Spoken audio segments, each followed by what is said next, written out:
Hey, hello. Balik lagi di channel Spoiler Moon dan kita akan lanjutkan lagi kisah hidup Fang Yuan. Di part sebelumnya, Fang Yuan telah berhasil menyempurnakan Gu Immortal perubahan bentuk. Sementara, di sisi yang lain di saat yang sama, Yu Muchun juga berhasil menyempurnakan sebuah Gu Immortal dari jalur aturan. Namun, dari part sebelumnya kita juga melihat esensi dari teknik penyempurnaan yang sesungguhnya, di mana teknik penyempurnaan itu sebenarnya adalah milik dari para ras manusia berbulu. Andai saja ras manusia berbulu tidak diperbudak, maka seharusnya teknik penyempurnaan saat ini itu sudah jauh lebih efisien. Sayang nasi sudah menjadi bubur. Dan sekarang mari kita sambung lagi kisah hidup Fang Yuan di part 177. Sekarang kita akan kembali ke sisi Fang Yuan. Di Gunung Danghun, Fang Yuan berdiri di atas sarang batu ketiga. Dia lalu menggunakan esensi abadi untuk mengaktifkan Gu bintang bercahaya. Lalu, segera cahaya bintang mulai bermunculan dan jatuh di sekitar sarang batu itu. Semua cahaya bintang ini akan Fang Yuan gunakan untuk memperbaiki Gu pemikiran bintang. Ini adalah langkah yang jauh lebih efisien daripada Fang Yuan menggunakan cahaya bintang dengan kualitas yang lebih rendah. Fang Yuan tampak sangat puas saat melihat semua ini, meskipun tentu ini masih ada beberapa kekurangan dari segi produksinya. Karena sarang batu ketiga ini hanya berisi sekitar 40% dari kuota penuhnya. Hal ini terjadi karena Fang Yuan menggunakan para manusia berbulu di sarang ketiga untuk memenuhi kuota di sarang batu pertama dan kedua. Tujuan Fang Yuan memang jelas untuk meningkatkan produksi dari sarang batu yang pertama dan yang kedua. Karena di sana adalah sumber pendapatan utama dari Fang Yuan, yaitu produksi dari Gu air sak yang nantinya akan digunakan sebagai wadah dari Gu nyali. Selain itu, Fang Yuan sendiri tidak bisa memenuhi kuota pada sarang batu ketiga ini, karena saat ini dia telah menghabiskan hampir semua kekayaannya untuk menyempurnakan Gu perubahan bentuk. Karena hal itu, untuk saat ini Fang Yuan tidak akan bisa menambah kuota manusia berbulu sampai dia kemudian menyelesaikan transaksi berikutnya. Setelah menyelesaikan urusan di sarang batu yang ketiga ini, Fang Yuan lalu pergi ke sarang batu kedua untuk melihat kondisi yang ada di sana. Sesampainya di sarang batu yang kedua, Fang Yuan melihat He Laolan yang sedang mengaktifkan Gu kekuatan Qi, di mana itu digunakan untuk menyediakan bahan penyempurnaan Gu air sak. Kemudian saat melihat Fang Yuan datang, He Laolan berkata, "Kudengar 10 sekte kuno mencoba menyergap Song Sising. Apa kau sudah mendengar beritanya?" Fang Yuan tersenyum ringan. Tentu saja, masalah ini mungkin dirahasiakan dari para manusia fana, tapi tidak dapat disembunyikan dari para Gu Immortal. Namun meski 10 sekte kuno bekerja sama, mereka tetap kehilangan jejak dari Song Sising. Mendengar hal itu, He Laolan pun menghela nafas panjang. Padahal ini adalah kesempatan yang bagus, tapi kita telah melewatkannya. Jika saja kita datang di saat yang tepat, mungkin kita dapat membunuh Song Sising. Dengan begitu, maka mungkin kita bisa mendapatkan tanah terberkati bentuk bintang. Mendengar itu, Fang Yuan terdiam sejenak lalu berkata, "He Laolan, kau terlalu menganggap enteng masalah ini. Tempat ini adalah benua tengah dan bukan dataran utara. Meskipun kita bisa mendapatkan kesempatan untuk membunuh Song Sising, kita tidak akan selamat setelah menggunakan aura dataran utara milik kita. Lagi pula, menemukan kesempatan untuk membunuh Song Sising itu juga bukan hal yang mudah. Bahkan 10 sekte kuno dengan metode investigasi hebat milik mereka tetap tidak bisa menemukan Song Sising, apalagi kita." "Ya, kamu benar," kata He Laolan yang kemudian sekali lagi menghela nafas panjang. Wajahnya kini tampak muram. He Laolan seolah baru saja dibangunkan oleh Fang Yuan dan kemudian menyadari kekurangannya sendiri. Helloland memang sudah lama memikirkan cara untuk mendapatkan sumber daya agar dia kemudian bisa mempertahankan budidayanya sendiri dan kemudian menjadi jauh lebih mandiri. Namun rupanya kenyataan sangat kejam. Dia sadar bahwa dia tidak mudah untuk memulai bisnis. Karena itu, dia malah mengalami kemunduran setelah memikirkan semua ini. Bahkan setelah konsultasi dengan Barry Lisan, tetap saja Helloland masih belum menemukan gambaran. Karena itu, dia berpikir untuk mendapatkan sumber daya daripada harus membuatnya. Mengambil alih sumber daya seperti yang dilakukan Fang Yuan saat di klan Dongfang, ataupun mendapatkan sumber daya seperti Gunung Danghun, itu membuat Helloland mulai bermimpi. Dia membayangkan bisa mendapatkan tanah terberkati bentuk bintang. Namun, sayangnya itu mustahil untuk dilakukan saat ini. Sementara, Fang Yuan dengan sengaja tidak mengatakan kalau dia sudah mendapatkan tanah terberkati bentuk bintang. Dia memang berniat untuk menyembunyikannya sampai batas tertentu. Fang Yuan juga berprinsip bahwa dia tidak akan mengatakan semua itu kepada Helloland kalau Helloland tidak menanyakannya secara langsung. Tujuannya cukup sederhana. Fang Yuan hanya ingin menyimpan kartu trove-nya. Lagi pula, nanti setelah sumpah mereka berakhir, Fang Yuan masih tidak tahu apakah Helloland akan tetap menjadi sekutunya atau malah kemudian berbalik menjadi musuhnya. Karena itu, dia harus menyiapkan kartu trove yang bahkan Helloland ataupun Perilisan tidak tahu. Inilah rencana dari Fang Yuan saat ini. Sementara itu di pegunungan Truyang, setelah Yu Mujun menyempurnakan Gu Immortal, dia kembali masuk ke dalam pedalaman pegunungan Truyang. Dia berjalan dan menggunakan gerakan pembunuh untuk menyembunyikan jejaknya. Sampai dia kemudian berhenti di sebuah lembah terpencil. Penampakan lembah itu tampak biasa saja. Namun, saat Yu Mujun melemparkan sebuah gu dari jalur informasi ke depannya, gu itu tiba-tiba menghilang.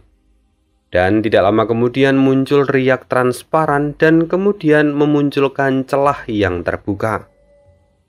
Di depan Yu Mujun kini terlihat lubang berwarna merah darah. Dan tanpa rasa ragu, Yu Mujun langsung memasuki lubang itu. Kemudian, di sana Yu Mujun bisa melihat bahwa tempat ini benar-benar dipenuhi dengan genangan darah. Selain itu, aroma darah yang benar-benar pekat dan menusuk hidung itu sebenarnya agak mengganggu. Tapi, Yu Mujun tampak tidak peduli dan dia mulai berjalan. Lalu setelah beberapa langkah, dia berkata, "Menggunakan begitu banyak gerakan pembunuh pengorbanan darah, sepertinya lukamu kali ini adalah yang terparah, Song Sising." Gah! Aku tidak punya pilihan lain.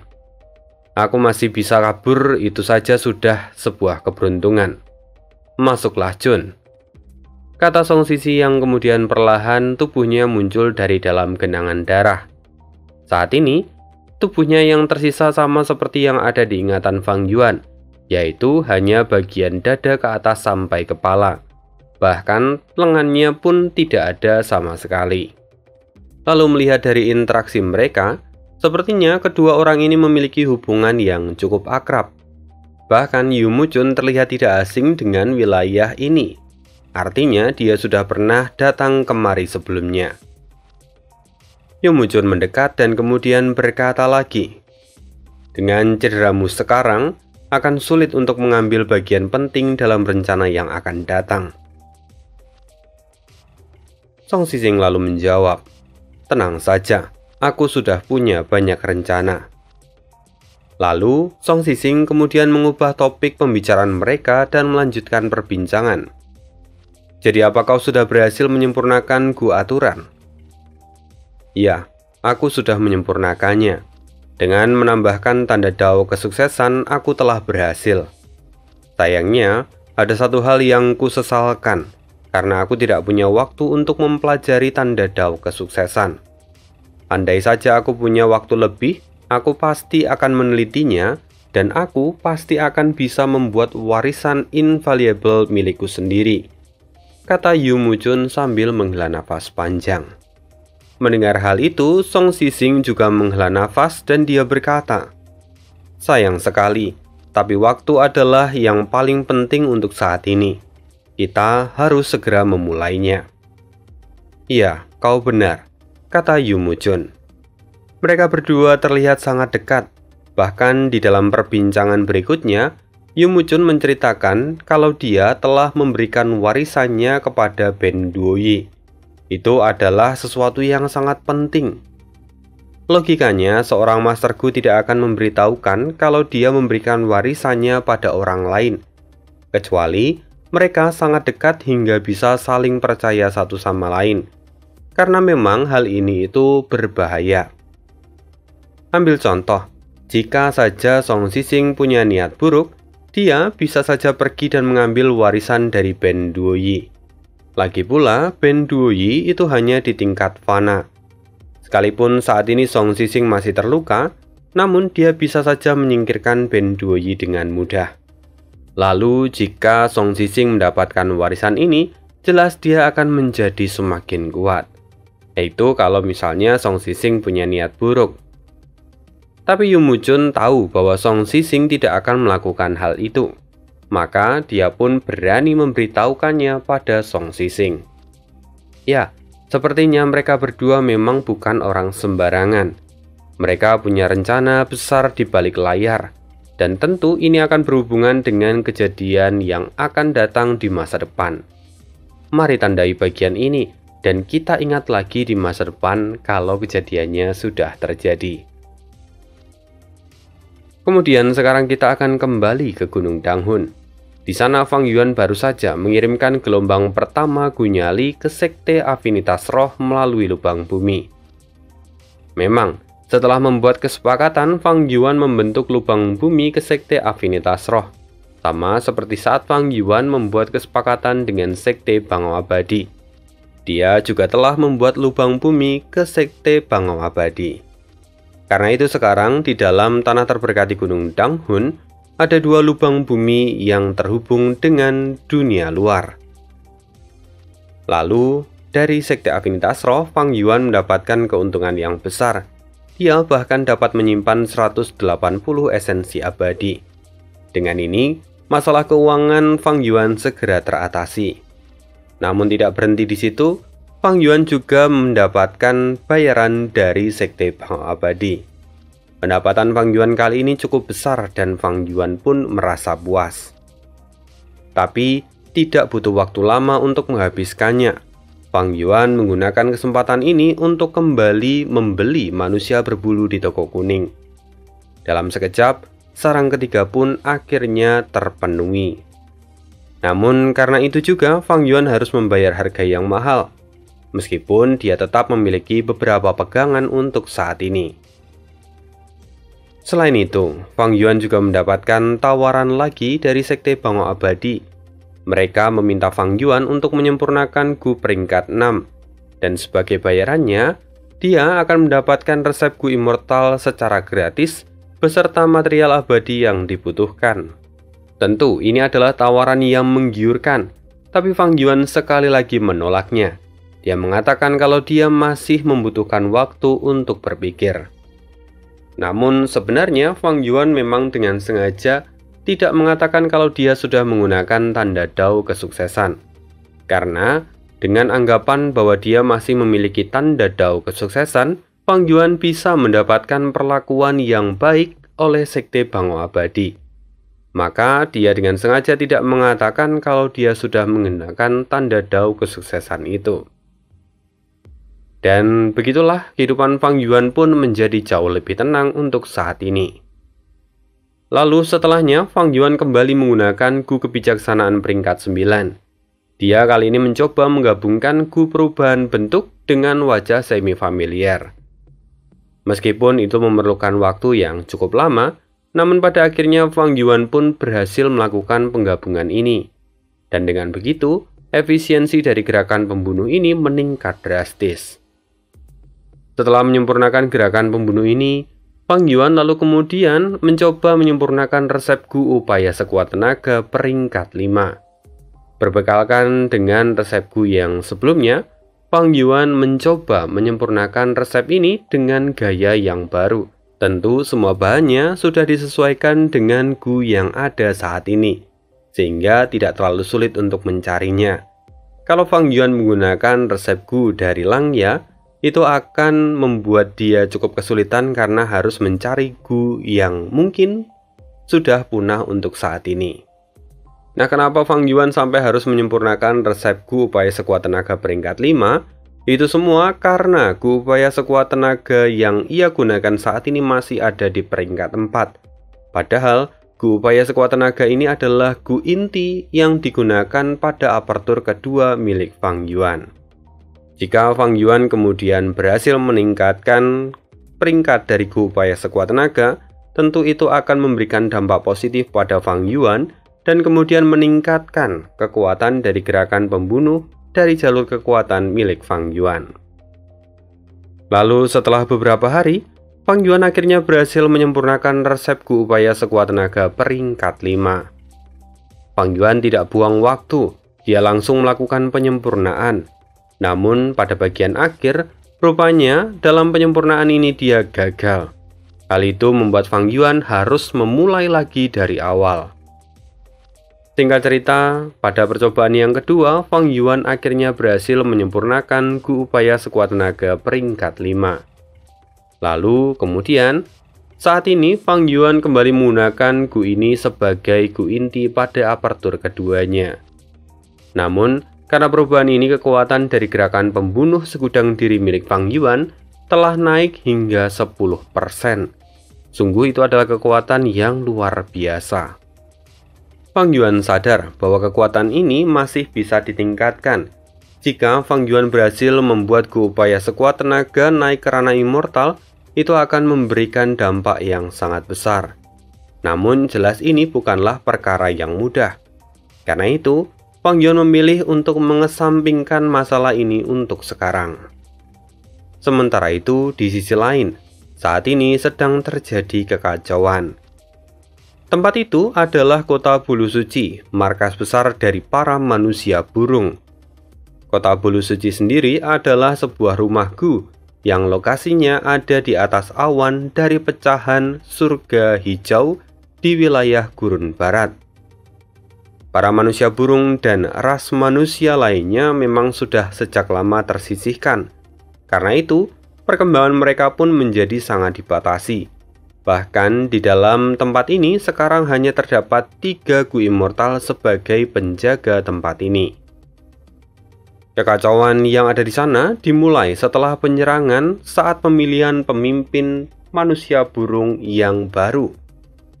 Awalnya semua berjalan lancar, sampai kemudian beberapa Gu immortal dari kelompok Laut Putih Sauto datang menyerang. Suasana di sana sungguh sulit digambarkan. Pertarungan berlangsung selama 3 hari 2 malam. Banyak jeritan tangisan yang terdengar. Bahkan dari ketiga Gu immortal penjaga tempat ini, satu di antara mereka harus meregang nyawa. Sementara 2 lainnya kini terluka parah. Melihat bahwa tidak ada lagi harapan, para petinggi dari ras manusia burung mengambil sebuah keputusan besar. Daripada mereka diperbudak oleh para manusia ini, lebih baik mereka menyerahkan diri kepada kehendak surga. Semua orang setuju dengan keputusan ini, dan mereka pada akhirnya menggunakan gerakan pembunuh harapan surgawi. Dengan penuh tekad, segera mereka mengaktifkan gerakan pembunuh ini dan cahaya menjulang tinggi ke langit. Para Master Gu dari kelompok Laut Putih Sauto terkejut. Namun mereka tidak berhenti menyerang. Sayangnya, kemudian semua manusia burung menghilang dari hadapan mereka. Tidak ada yang tahu kemana perginya para manusia burung itu.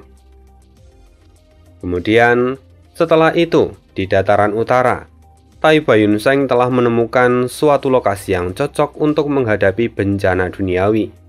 Jadi, dia menempatkan tanah terberkatinya di tempat itu.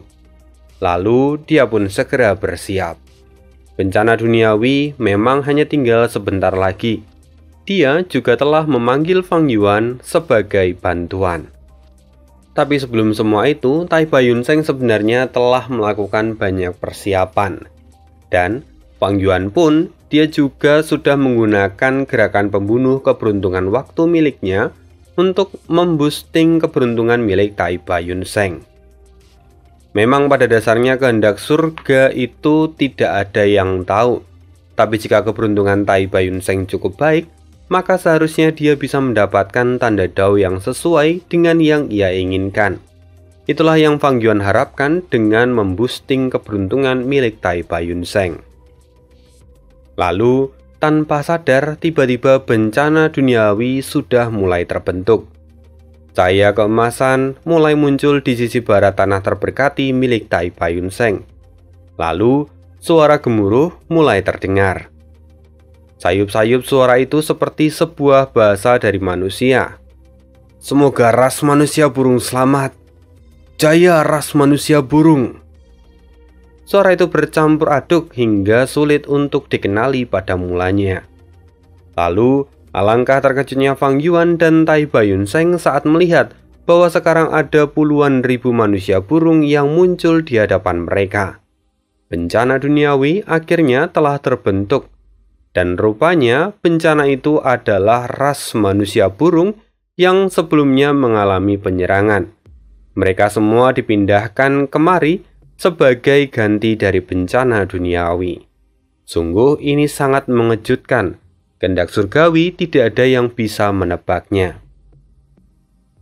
Surga memang menyimpan banyak rahasia, tapi kehendak surgawi tidak bisa dijelaskan ataupun diprediksi menggunakan logika biasa. Sementara, kini di sisi para manusia burung mereka pun terlihat terkejut. Tempat apa ini? Kata salah satu dari mereka yang dipanggil dengan nama Tetua Zhao Song, salah satu Gua Immortal peringkat 6 dari kota Bulu Suci. Kemudian Tetua Zhengling melihat ke atas, dan di depannya ada Tai Bayunseng serta Fang Yuan. Dia berseru, "Oh tidak, ini adalah tanah terberkati milik Gua Immortal manusia. Kita rupanya diperlakukan sebagai bencana duniawi dan diteleportasikan ke tempat ini." Zhengling memang adalah orang yang pandai. Tingkat kultivasinya pun kini sudah mencapai peringkat 7. Dia adalah yang tertua dan terhebat di antara para manusia burung. Karena itu dia kadang juga dikenal sebagai tetua agung dari manusia burung. Mendengar apa yang dikatakan oleh Zhengling, Zhao Hong kini pun terkejut. Bagaimana bisa? Aku benar-benar tidak mengerti dengan kehendak surga. Zhengling pun mencoba menjernihkan pikirannya dan kemudian menarik sebuah garis lurus. Dia lalu berseru, "Apa yang sudah terjadi biarlah terjadi. Tidak ada yang tahu apa yang terjadi sebenarnya. Namun karena kita dipindahkan sebagai bencana duniawi, satu-satunya jalan adalah dengan menghancurkan dua Gua Immortal itu. Mereka hanya berdua, dan yang satu hanyalah zombie. Kita masih punya peluang untuk menang. Ayo serang dan bertahan hidup demi kejayaan ras manusia burung." Segera wajah dari para manusia burung berubah menjadi tegas. Mereka mulai maju dan berseru, "Demi kejayaan ras manusia burung, demi bertahan hidup, serang!" Segera setelah itu, Zhengling pun mengaktifkan gerakan pembunuh dinding angin. Dinding angin segera menutupi bagian depan dari para manusia burung seperti sebuah perisai. Namun, Fang Yuan mencibir dari jauh. Trik yang menyedihkan. Fang Yuan segera menggunakan tangan raksasa miliknya, dan dia dengan mudah menghancurkan dinding angin seperti kerupuk. Semua pasukan manusia burung pun kini terhenti. Melihat ini, ekspresi dari Zhao Song dan Zhengling berubah menjadi suram. Apa ini? Bukankah zombie itu hanya peringkat 6? Bagaimana bisa dia memiliki kekuatan tempur dari peringkat 7? Dalam keadaan normal, Zhao Song dan Zhengling tidak akan takut melihat kekuatan Fang Yuan. Tapi karena saat ini mereka sedang terluka, situasinya menjadi sangat sulit. Mereka baru saja kabur dari pertarungan hidup dan mati. Mereka terluka parah dan tidak akan bisa bertarung dengan kekuatan penuh. Segera Zhengling berteriak, "Tunggu Tuan, kita bisa membicarakan ini. Sebelumnya kami telah diserang oleh orang asing dan dipindahkan ke tempat ini. Kami sungguh tidak punya niatan untuk datang ke tempat ini. Kami punya kesulitan dan tidak punya pilihan selain menyerang Anda. Mohon Anda bisa memberi pengertian pada kami." Mendengar apa yang dikatakan oleh Zhengling, Fang Yuan pun tertawa. Semua orang memiliki kesulitannya sendiri-sendiri, termasuk kami karena harus menghadapi bencana duniawi. Karena itu, kami tidak akan membiarkan kalian pergi. Fang Yuan segera mengeluarkan 5 tangan raksasa dan mengelilingi lebih dari 10.000 manusia burung itu. Tangan raksasa itu kini mulai menutupi setiap jalan keluar, dan mereka pun mulai memperkecil cakupannya, sehingga para manusia burung kini mulai terdorong ke tengah. "Tuan, tunggu. Apakah menurut Anda kami adalah ikan yang akan dipotong begitu saja? Jika Anda terus memaksa kami bisa saja menyebabkan kekacauan di tempat ini. Tentu sumber daya Anda akan hancur dan sia-sia," teriak Zhengling. Tapi Fang Yuan tampak mengerutkan kening. "Apa kau saat ini sedang mencoba mengancam kami?" Tatapan Fang Yuan pun menjadi sangat tajam. Zhao Zong kemudian menyaut, "Tentu tidak Tuan, ini bukan ancaman, tapi ini adalah kebenaran." Mendengar itu Fang Yuan tertawa dalam hati. Andai yang ada di posisi Fang Yuan adalah orang lain, mereka pasti ketakutan. Tapi sayangnya, orang-orang dari ras manusia burung ini sangat apes karena bertemu dengan Fang Yuan. Fang Yuan segera mengirimkan transmisi ke dalam pikiran Tai Baiyunseng. "Pai Tua, ini adalah kesempatan besar. Apakah kau akan melewatkan ini? Atau kau akan menghancurkan mereka? Kau bisa mendapatkan banyak keuntungan dari mereka, terutama 2 Gu Immortal itu. Kau bisa memanen tanda Dao yang telah mereka kumpulkan. Mereka adalah para manusia burung yang lahir dengan tanda Dao awan. Tentu ini akan sangat cocok dengan tanah terberkatimu. Saat ini satu-satunya alasanku belum menyerang mereka karena aku menunggu keputusanmu." Tai Baiyunseng segera menjadi tegas. Dia berkata, "Jangan khawatir, kita serang mereka. Mereka bukan manusia. Karena itu aku tidak peduli meski mereka mati." Mendengar itu Fang Yuan pun menyeringai. Lalu dia berkata, "Tapi sebelum membunuh mereka semua, mari selidiki terlebih dahulu." Tai Baiyunseng sangat kenal akrab dengan kelicikan dari Fang Yuan. Lalu dia berkata, "Lakukan sesukamu." Setelah itu Fang Yuan kembali membuka mulut. Dia berkata pada semua orang, "Baiklah, jika kalian memang ingin keluar dari tempat ini dengan damai, maka kalian bisa pergi. Tapi kalian harus meninggalkan manusia burung di tingkat fana yang ada di belakang kalian agar mereka menjadi budak kami." Mendengar itu, para manusia burung menjadi murka.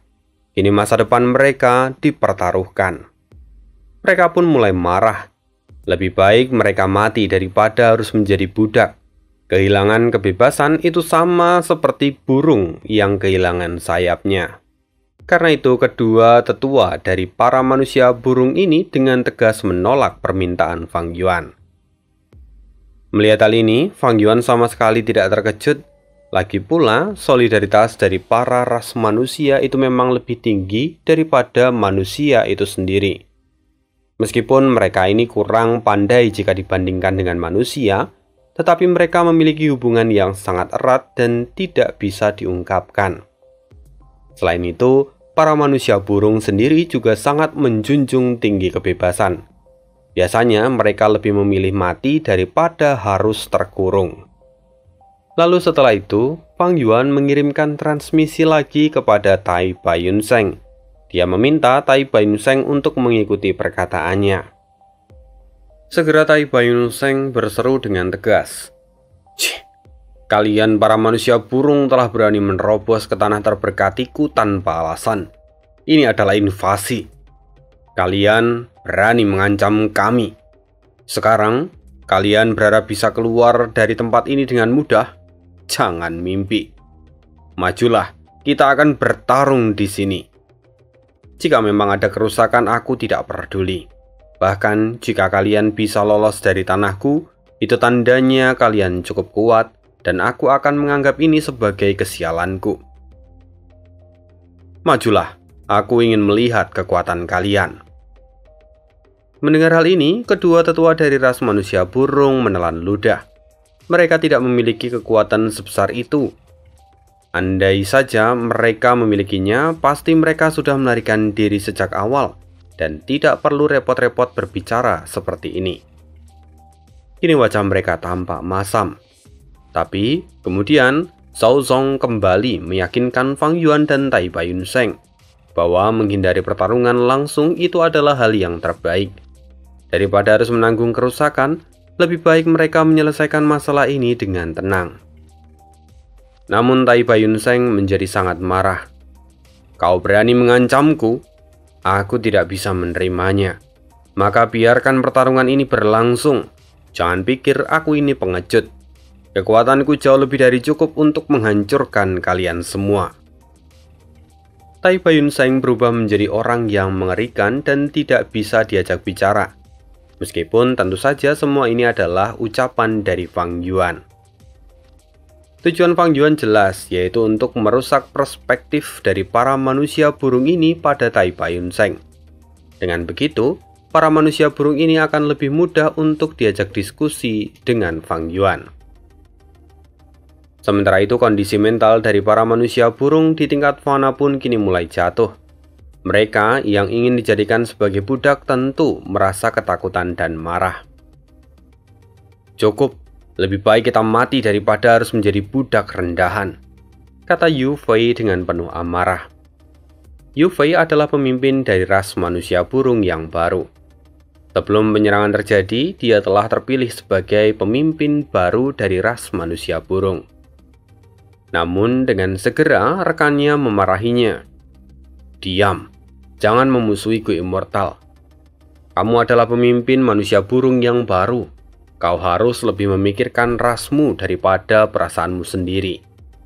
Jika kau bersinggungan dengan para Gu Immortal ini, kau hanya akan mendorong ras kita ke dalam jurang kehancuran, kata Dan Yu. Sekilas tentang Dan Yu, dia juga adalah calon pemimpin ras manusia burung. Dia adalah rival dari Yu Fei.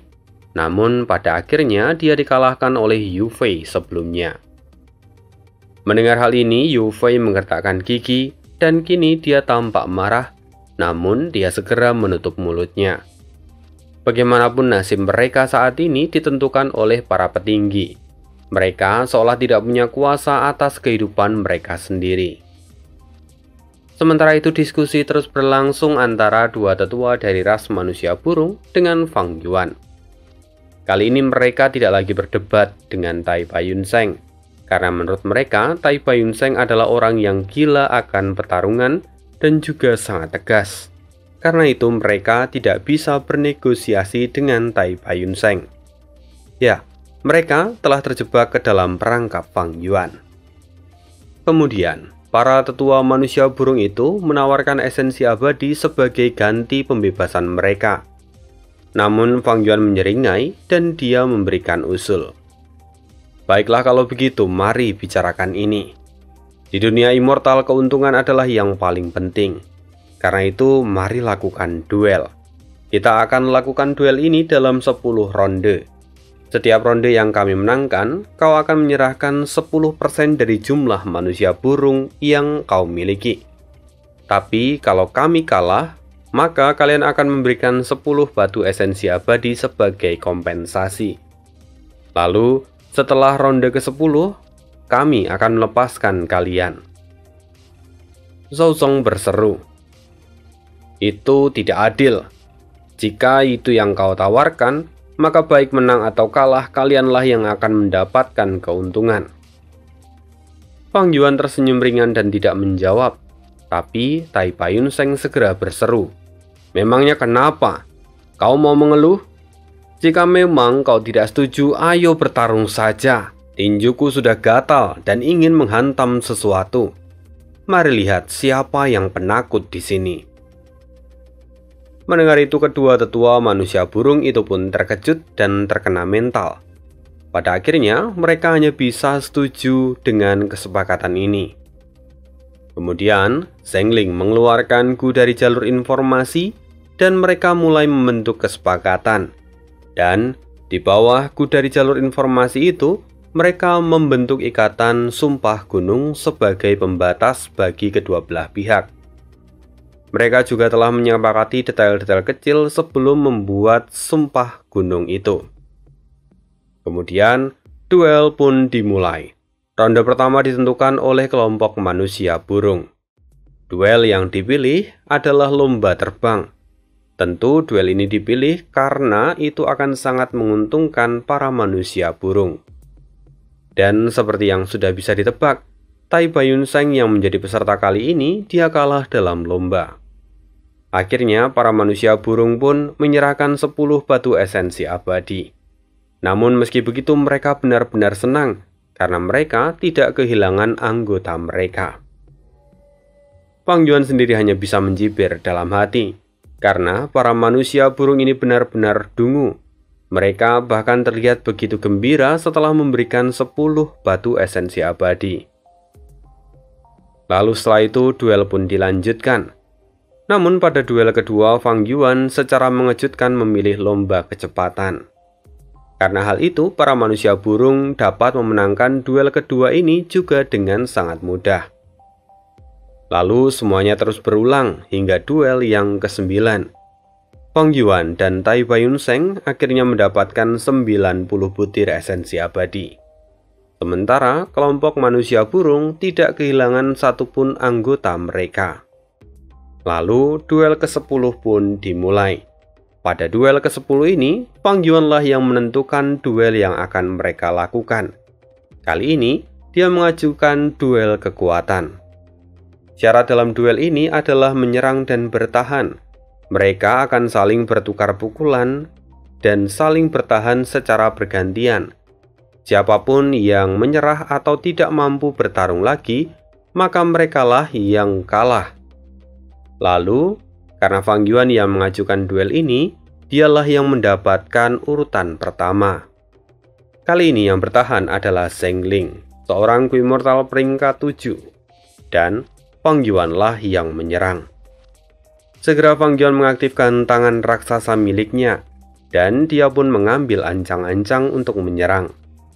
Tangan raksasa itu sudah seperti palu besar yang jatuh dari langit. Melihatnya saja membuat Zhengling gemetar meskipun dia adalah Gu Immortal peringkat 7. Bahkan nalurinya sampai menyuruhnya untuk melarikan diri. Tapi jika dia melakukan itu, maka perjanjian akan dibatalkan dan semuanya ronde yang sudah berlalu itu dianggap tidak valid lagi. Tentu hal ini akan membawa masalah besar bagi para manusia burung.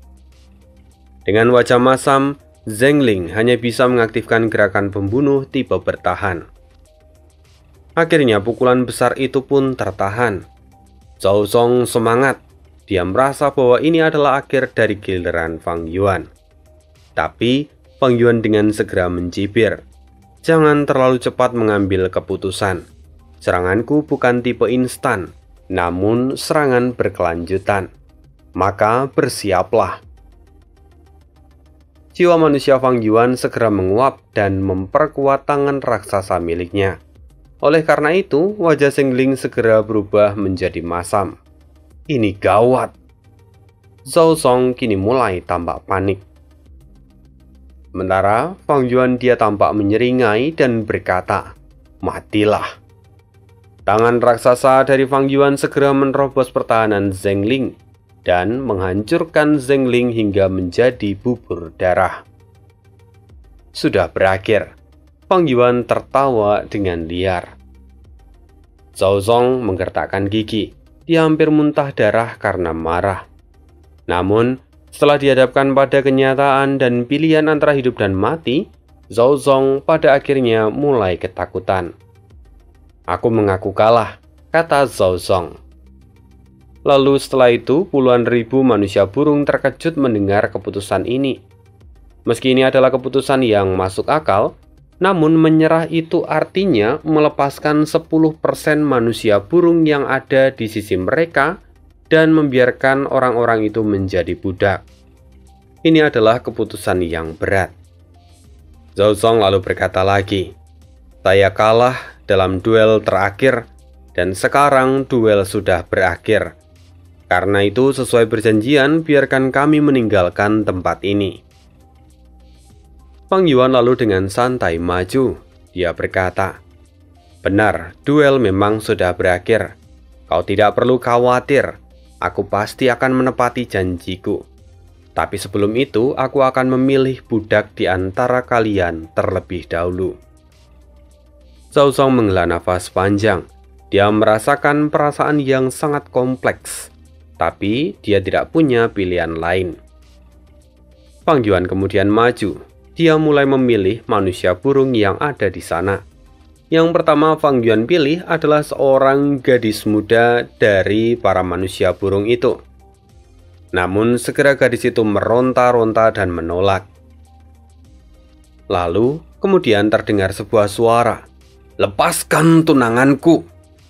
Seorang pria muda segera menyerang Fang Yuan.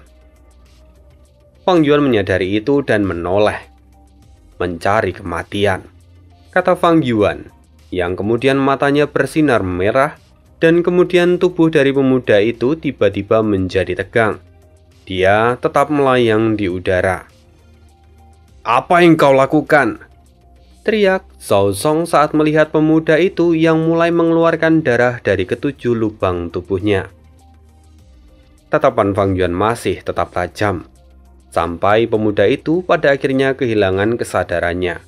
Baru Fang Yuan melepaskannya. Zhao Zong segera berlari.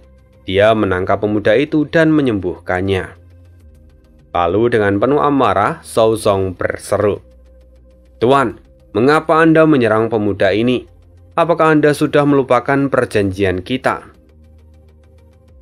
Fang Yuan mengangkat bahu dan berkata, "Bagian mana yang telah kulanggar? Di perjanjian itu aku memang tidak akan menyerang ataupun membunuh para manusia burung. Tapi ada aturan yang mengatakan bahwa kalau aku diserang terlebih dahulu, aku diizinkan untuk membunuh mereka." Mendengar hal ini, Zhao Zong terdiam. Bagaimanapun memang pemuda inilah yang salah. Dia telah menyerang Fang Yuan dengan niatan membunuh. Karena itu sekarang Fang Yuan menyeringai. "Aku sudah memilih budakku yang pertama. Sekarang akan kupilih yang kedua. Dan kaulah Zhao Zong yang akan menjadi budak keduaku." "Apa? Bagaimana bisa kau memilihku?" Zhao Zong terkejut dan melihat Fang Yuan dengan tatapan tajam. "Zhao Zong, sepertinya kau sudah lupa akan kesepakatan kita, bahwa aku bisa memilih siapapun dari kelompok manusia burung sebagai budakku," kata Fang Yuan sambil menyeringai. Benar bahwa meskipun Zhao Zong adalah seorang Gu Immortal, tapi dia tetaplah seorang Gu Immortal dari ras manusia burung. Jadi tidak salah kalau Fang Yuan bisa memilih Zhao Zong sebagai budak sesuai dengan perjanjian. Memikirkan semua ini, Zhao Zong berseru, "Sialan, kau menjebakku. Ini benar-benar rencana yang jahat." Mendengar itu Fang Yuan pun tertawa terbahak-bahak. "Ya benar, aku memang menjebakmu. Dan sayangnya kau benar-benar tertipu." Mendengar itu Zhao Zong terpukul. Dia tidak menyangka kalau dirinya begitu bodoh dan naif. Kini pikiran Zhao Zong benar-benar campur aduk. Jika dia menjadi budak di sini, lalu bagaimana mungkin para manusia burung lainnya dapat bertahan hidup di dunia luar? Dimanapun mereka berada, diskriminasi terhadap ras varian manusia itu terlalu besar. Dengan jumlah yang sebesar ini, mereka tidak akan bisa bertahan di wilayah luar. Karena itu, kini wajah Zhao Song menjadi semakin masam. Kemudian suara Tai Baiyunseng mulai terdengar. Menyerahlah Zhao Song. Bahkan jika kamu menjadi budakku, aku berjanji padamu bahwa aku akan memperlakukanmu dengan adil. Aku tidak akan pernah membatasi kebebasanmu. Aku hanya akan meminta bantuanmu di saat krisis. Dan bahkan, para manusia burung yang ada di belakangmu juga akan mendapatkan tempat tinggal dan hidup dengan tenang. Aku akan membayar semua imbalan yang layak untuk setiap pekerjaan mereka. Tai Baiyunseng menghela nafas panjang setelah mengatakan semua itu. Akhirnya, sifat aslinya telah kembali. Tapi sayang sekali, image dari Tai Baiyunseng sebelumnya telah melekat di dalam pikiran Zhao Song. Karena itu, dia menolak ucapan dari Tai Baiyunseng. Lalu dengan penuh penyesalan, Zhao Song melihat ke kelompok manusia burung. Dia lalu berkata, "Semuanya, aku telah merugikan kalian semua. Maafkan aku karena tidak bisa melindungi kalian. Tapi hari ini, aku Zhao Song menolak menjadi budak. Selamat tinggal." Setelah itu, Zhao Song melebarkan sayapnya dan dia terbang tinggi ke langit. "Zhao Song, apa yang mau kau lakukan? Cepat berhenti!" teriak Tai Baiyunseng saat dia melihat Zhao Song terbang ke langit. Tai Baiyunseng kini menjadi panik. Namun sayangnya Zhao Song telah membulatkan tekad. Dia terbang ke langit dan saat dia terbang semakin tinggi, tubuhnya perlahan mulai hancur. Inilah teknik penghancuran diri milik ras manusia burung. "Zhao Song!" Tai Baiyunseng kini tampak linglung. Harga diri dari para manusia burung memang sangat tinggi. Ekspresi dari Fang Yuan kini tampak gelap. Namun, dia tidak meminta Tai Baiyunseng untuk menghidupkan kembali Zhao Song. Lagi pula Zhao Song adalah orang yang tidak takut mati. Nantinya, bahkan jika dia dihidupkan kembali, tidak ada jaminan kalau dia akan memilih untuk hidup. Akan sangat merugikan jika sampai Zhao Song bunuh diri lagi. Lagi pula menghidupkan seorang Gui mortal itu membutuhkan begitu banyak esensi abadi. Kalau Zhao Song pada akhirnya menghancurkan diri sekali lagi, maka itu akan menjadi kerugian yang besar bagi Tai Baiyunseng. Setelah melihat apa yang Zhao Song lakukan, kini para manusia burung mulai ke-trigger. Yang pertama berseru adalah Yu Fei, pemimpin dari manusia burung. Dia berseru bahwa dia tidak ingin menjadi budak. Dia akan mengikuti jejak dari pendahulunya. Lebih baik mati di sini daripada menjadi budak. Hingga akhirnya Yu Fei pun meledakkan diri. Dia mengakhiri hidupnya sendiri.